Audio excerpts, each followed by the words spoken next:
Begin with pawn to d4, followed by pawn to d5, and then pawn to c4. This setup is known as the Queen's Gambit. Now let's explore what happens if black chooses to capture the pawn. By playing pawn to e3, we prepare to regain control using the light-squared bishop. The best approach for black is to ignore this extra pawn and concentrate on piece development. However, if black insists on keeping the material advantage, pawn to b5 is an option. In response, we strike with pawn to a4, directly challenging the support. At this stage, black has a few defensive choices. Playing pawn to a6 is ineffective because after exchanges, you can simply capture the rook. Now, what if black tries bishop to d7 instead? After the trades, you can place the knight on c3, putting pressure on the bishop. If the bishop retreats, it may seem like black is holding steady, since the bishop shields the pawn, and the knight reinforces the bishop. However, white has a decisive tactic here. Can you spot the winning move? Yes, the winning move is queen to f3.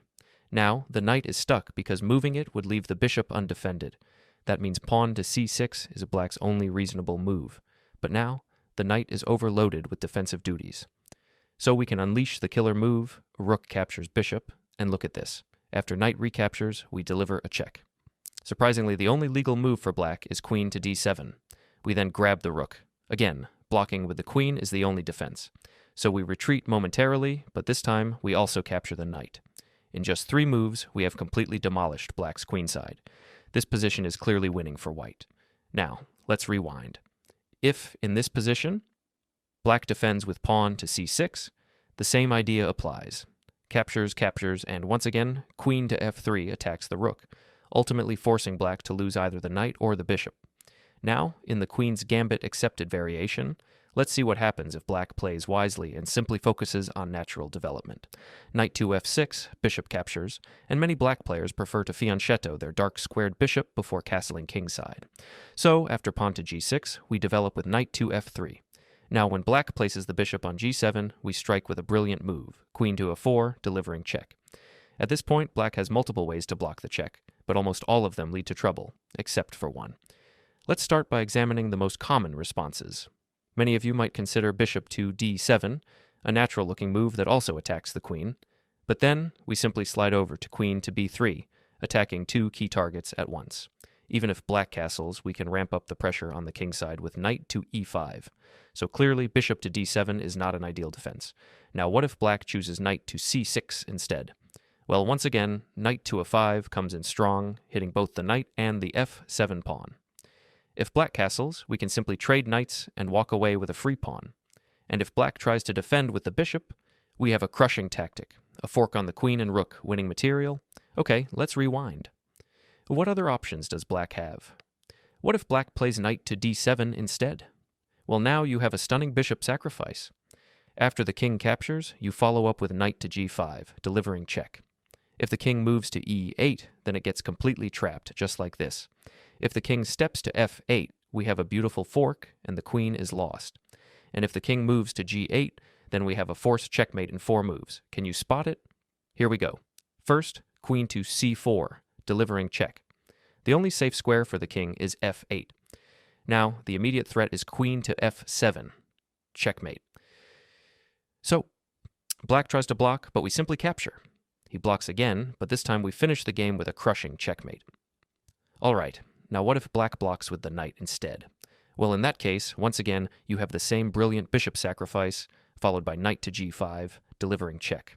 If the king retreats, then we get the same winning idea as we saw earlier. Even though black has the option of playing king to f6, the position is already disastrous. The king is completely exposed, so we just need to hunt it down and finish the game. Stockfish evaluates this as a massive 6-point advantage for white.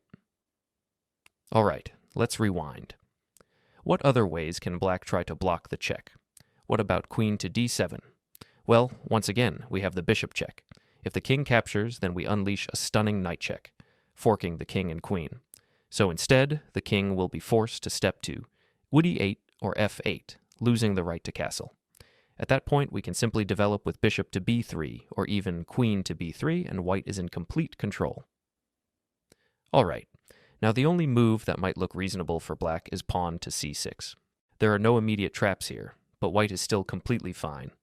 And that's the best part about this trap. Even if black defends well, white still gets a great position. If black doesn't play perfectly, white gains a strong advantage. Now, on to our next trap, the Slav defense. After some natural moves, we trade pawns, leaving black with an isolated pawn. This is the perfect moment for queen to b3, attacking both weak pawns. Common replies, queen to b6 and pawn to b6, are both mistakes. Can you find black's best move here? Surprisingly, the best move for black is to retreat the bishop, even though it looks awkward. Now let's check the common responses. If queen to b6, don't trade queens, first capture the pawn. If black takes the knight, recapture with the queen. And if black takes the queen, don't take back immediately. First, play knight to f6, delivering check, then recapture. Now the second most common move is pawn to b6. Can you find white's crushing move here? It's pawn to e4. You activate the bishop's diagonal, preparing to attack from both sides. If black captures, play knight to e5, threatening checkmate. The only defenses are pawn to e6 or bishop to e6, but either way, bishop to b5. Delivering check follows. Black must block with a knight, after which bishop to g5 leaves both knights pinned and struggling to protect each other. Eventually, both knights fall, and white continues the attack. Even if black captures with the knight or bishop, the result is the same. After exchanges, white gains a decisive attack. In the Slav defense, if black develops this bishop, which is very likely, white can dominate right from the opening. Now let's look at another trap in the queen's gambit declined. After d4, d5, c4, black plays the common response, e6. The game continues with natural development, knight to c3, knight to f6, bishop to g5, bishop to e7, a3, and black castles. We develop the other knight, knight to b7, then trade central pawns. After black recaptures, we activate our bishop. Black places their rook on the semi-open file, and we mirror the move. Black's c6 solidifies the center and stops knight to b5. This is a typical setup in the queen's gambit, and now it's time to set the trap. First, we castle. After black plays h6, attacking the bishop and creating space for the king, we retreat the bishop. Many players then try to trade off the bishop pair by playing knight to h5, aiming to exchange it for the bishop. But this is a mistake. Can you spot the best move for white? The brilliant move is knight takes on d5. Black can't capture the knight because bishop to c7 traps the queen. So black can't take the knight, and even if they capture the bishop, white recaptures with the knight, gaining a healthy central pawn advantage. Now let's move on to our next trap, the Alban counter gambit. Here's how the main line goes. After d takes on e5, pawn to d4, knight to f3 attacks the pawn, and knight to c6 defends it. Then g3 plans to fianchetto the bishop, followed by bishop to g4, attacking the knight and indirectly the pawn. After bishop to g2, queen to d7 aims to exchange bishops. Now, castling seems like the obvious move, but to surprise your opponent, try pawn to h3. This often confuses black, and most players opt to take the knight. This allows white to capture the free pawn on b7. A common response from black is to castle queenside, defending the pawn with the king and preparing to activate the rook along the semi-open file. Black has fallen into your trap. Can you find the winning move? The decisive move is bishop to g4, pinning the queen. But what if black blocks with pawn to f5? Should you capture with the bishop? That won't work because black can simply take with the queen. So, what's the correct response? You capture the pawn en passant, reactivating the pin.